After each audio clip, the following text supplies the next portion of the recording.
Welcome back to the pregame. I'm Jack Curry. When the Baltimore Orioles began the 2015 season, they had hope. Hope that Manny Machado would return from an injury and play like an all-star. Hope that Chris Davis would rebound from a disappointing season. Hope that they could win the American League East again and maybe even win their first World Series title since 1983. In baseball, there is always hope. Whatever the Orioles end up achieving this season, their recollections about the year will always be divided into a before and an after. A before and an after that has a powerful and aching timetable for an entire city. Before Freddie Gray's death and after Freddie Gray's death.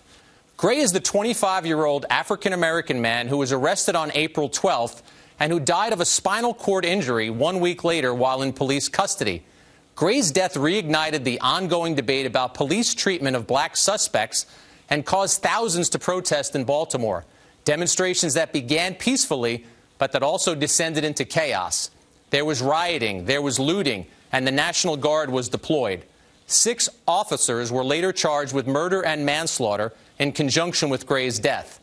As their beloved city was upended in anger, fear, and tension, the Orioles tried to play baseball.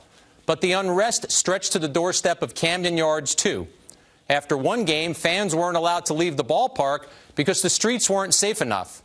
2 games were postponed. For safety reasons, another game against the Chicago White Sox was played in an empty stadium, spawning a sad and a surreal scene. Following the bizarre day of silent baseball, Buck Showalter, the Orioles manager, sounded more like a wise preacher than a man consumed with hits and runs, saying, "We have made quite a statement as a city, some good, some bad. But now let's get on with taking the statement we've made and creating a positive. I want to be a rallying force for our city."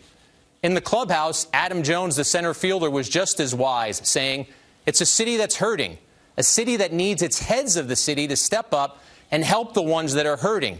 It's not an easy time for anybody. It doesn't matter what race you are."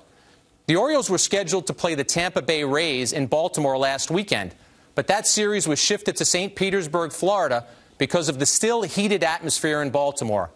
They begin a 4-game series against the Yankees at the stadium tonight and are scheduled to play their next home game on Monday. Showalter told me there is no handbook for the Orioles to study in navigating through this difficult situation. They will just keep trying to do what feels right. Before Gray's death, the Orioles focused on the routine issues of baseball life, on trying to improve, on winning games, and along that path, trying to entertain the loyal Baltimore fans. Like I said, they had hope. After Gray's death, the Orioles still have those same goals, but they have highlighted some fresh entries on their hope list. Like all good Baltimoreans, the Orioles hope for safety, peace, and harmony in a city that deserves it. In life, like in baseball, there is always hope.